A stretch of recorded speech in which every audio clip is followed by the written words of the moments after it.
Anyway, let's watch Middle this, East, and we've then got we'll get to disturbing it. video of hostages in Gaza. It's just come out. It shows female Israeli soldiers who it's believed are being held by Hamas. It was released by the hostages' families to pressure the Israeli government to make a deal to bring them home now. MTS Tayeb has more on this story. Israeli protesters had one message for their government: free the hostages. At least they're admitting that these are soldiers, by the way, and not like little girls or some shit.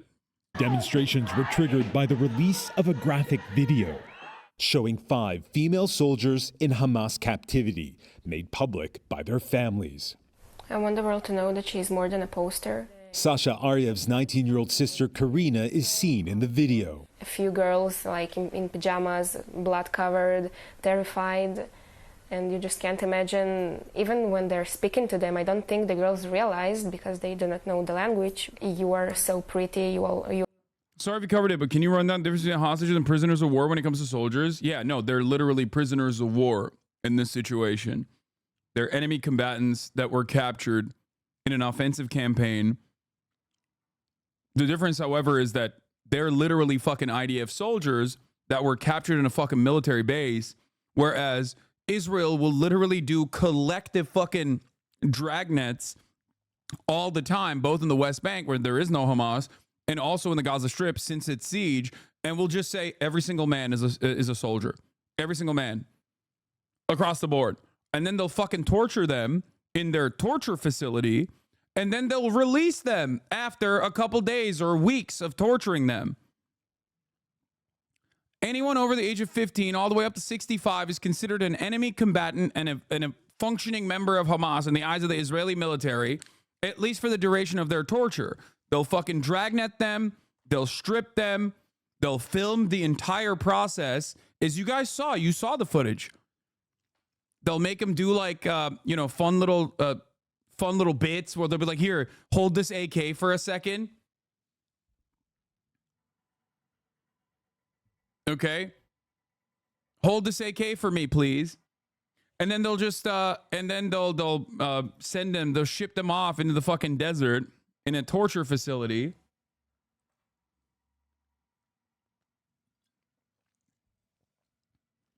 After torturing them for fucking weeks, they'll be like, okay, this guy was a nurse. Boom, released. To Israeli society, I should say there's no real difference in the discourse, especially because these soldiers were most likely with their families at school like a year ago. Legally they are prisoners of war, though, of course. Yeah.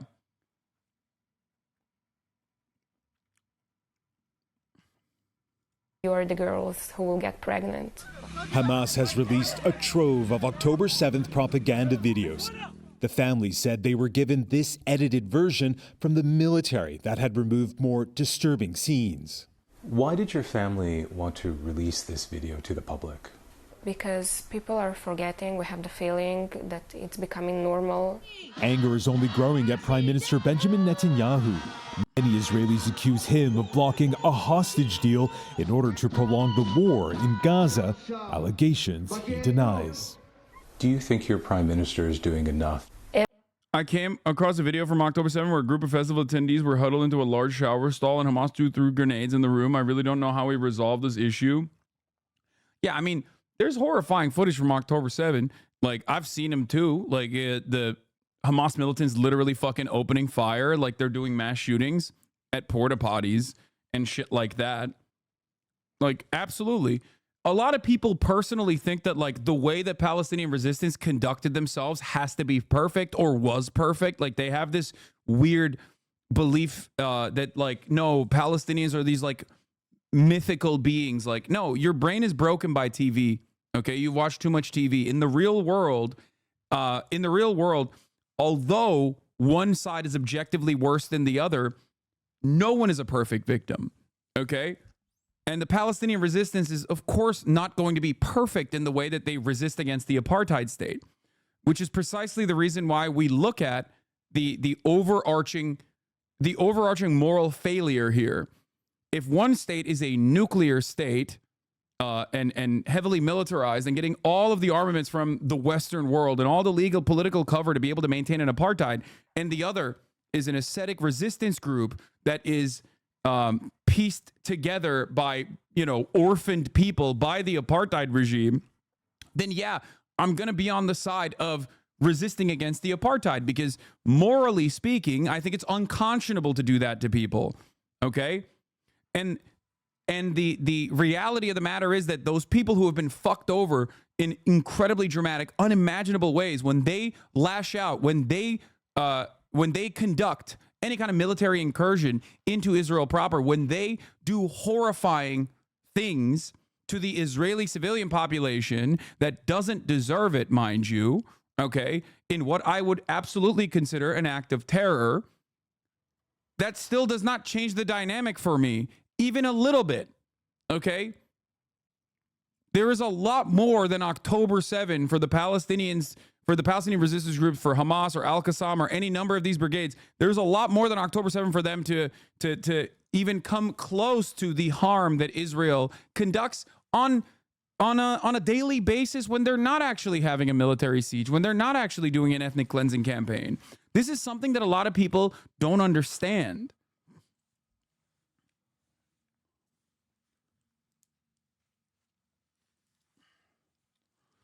Fanon said, decolonialization is always marked by violence, a violence that has been produced by colonizers and experienced by colonized subjects in their everyday lives. The same violence accumulated by the natives has to be claimed and launched back to the colonizers. Yeah, I'm a firm believer that the violence, the standard for violence is set by always the occupying force, okay? That's it. And Israel, as the occupying entity here, has set the standard of violence and has increased it over the years. So when that increases on the Israeli front, of course, the resistance side is also going to match the intensity to the best of their ability.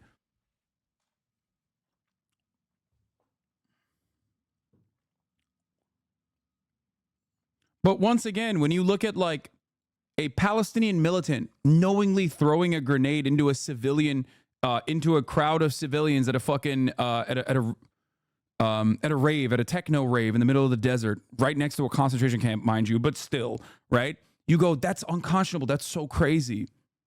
But we, in the Western world especially, have no way to contextualize, to understand the machine of death that Israel has created in the Gaza Strip.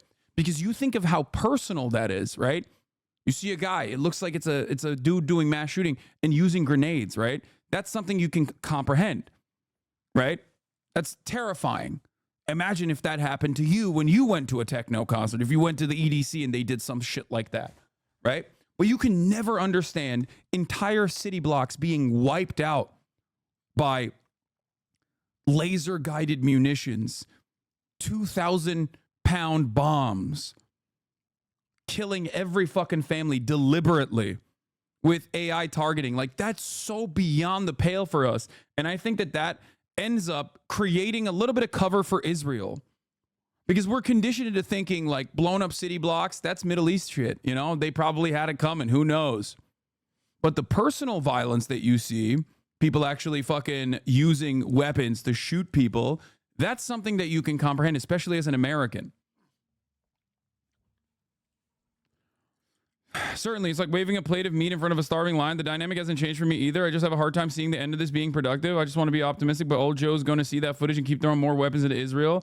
No, old Joe doesn't need to see that footage. He's already hallucinating the footage. Don't fool yourself. He literally has time and time again lied about what kind of footage he has seen. And there's plenty of fucking gruesome shit that you could look at from October 7.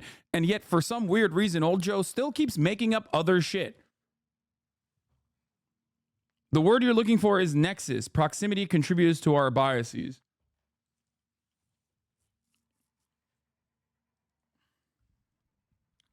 That's why I always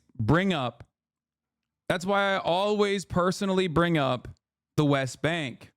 Because the way that the Israeli occupying force and the Israeli government has conducted itself in the West Bank is something that even Americans can understand as unconscionable. Because it is literally the Jewish KKK brigades out there. Just a bunch of fucking inbred hicks literally doing pogroms to the Arab population and kicking them out deliberately from their ancestral homes, specifically with the go-ahead by the IDF, and an occupying military force comes in and defends them and ends up killing anyone that says, don't do this to me.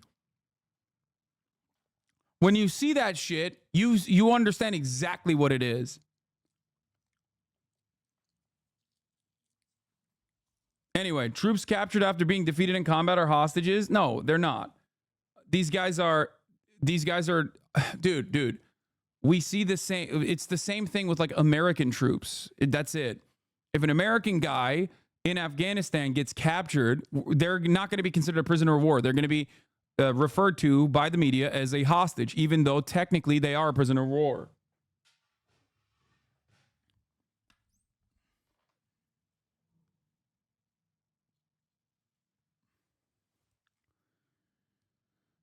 Then it's not a war crime when their mass shot up. Why do we keep pretending resistance is a war crime is justified and legal even under half-ass international law?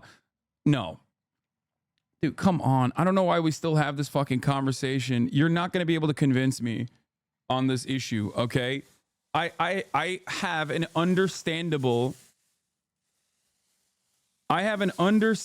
distaste for targeting civilian populations. I think that you should too. And it's both for, it's both for the playing a political purpose, but it also is something that I'm genuinely against personally. They're active members or reservists or armed settlers. How are they civilians?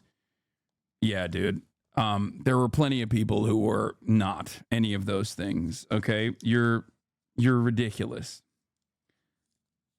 Once again, they don't need to be. The Palestinian resistance does not have to be perfect.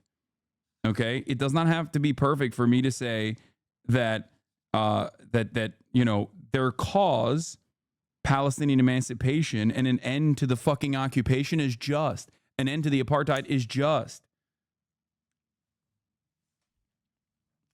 I have, I guess, in my assessment, a better understanding of historical violence than you do. This is absolutely something that has always happened. Okay? It happened during the abolition era. It happened in Algeria. It happened in Ireland. It happened in apartheid South Africa. It has always happened and will always continue to happen. It happened in Haiti.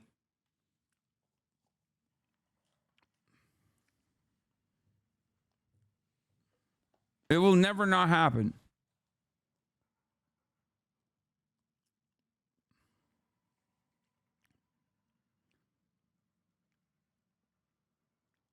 Every day that she's not home, it becomes harder for me not to be disappointed.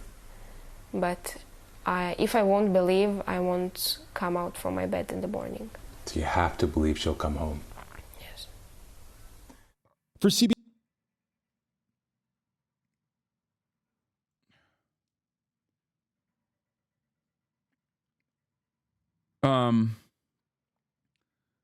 Fundamentally, morality politics is deeply liberal and always favors those who maintain violence in structured ways that are not readily discussed or shown. Resistance is justified. Dismantling systems of repression is justified. Condemning those resisting apartheid is pointless. Yeah. I have friends who escaped a music festival by the skin of their teeth. I put my finger through the porta potty bullet holes. The question isn't about moral responsibility. That's a discussion I don't have the student debt to handle. There's a conflict. There's a history. There are power structures. I don't care who's at fault for October 7.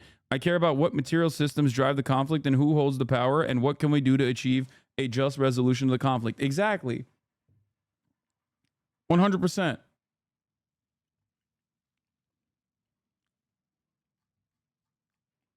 This is why I always fucking say, like, analysis does not mean justification. Like, and when I talk about like the actions of October 7, every single person is immediately like, wait a minute. You're not immediately running to fucking talk about the barbaric monsters that are Arab dogs that are operating on antiquated, ancient epigenetic anti-Semitism that is their biological predetermined destiny. They have to operate this way. They wanted to kill Jews. That's why they did this. And it's like, no, that's not the reason. You are delusional for thinking that that is the reason. There's a very obvious reason for why this is occurring.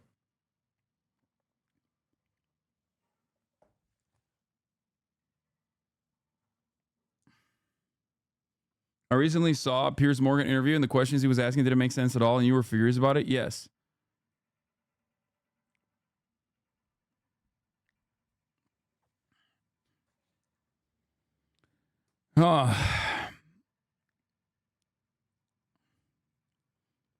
Yeah, here in Denmark, I remember this. Here in Denmark, the resistance against German occupation did sexual assaults against women who were in relationships with German soldiers and killed German civilians and German soldiers, but they were still on the right side fighting Nazis.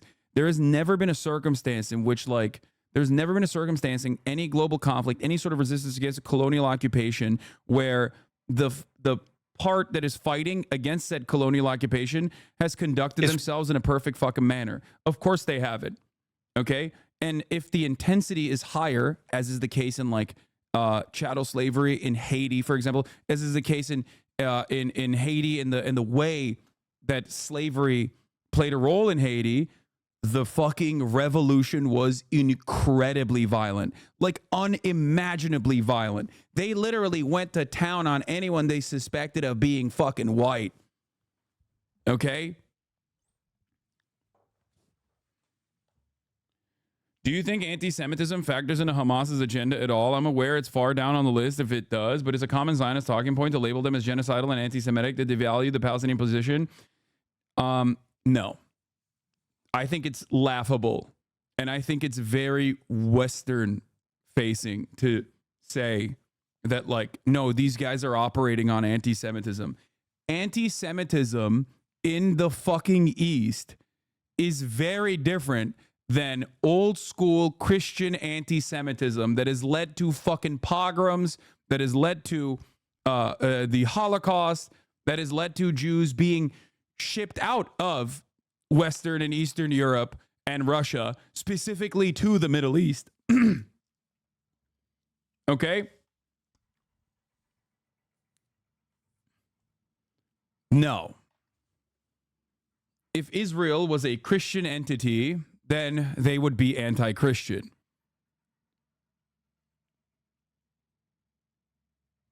The reason why many in that region make no distinction between Zionism and Judaism is because Israel in the region does not make that distinction at all, and as a forward PR campaign will regularly marry Judaism with Zionism. That is the reason why we say Israel makes Jews less safe. It's one of the many reasons.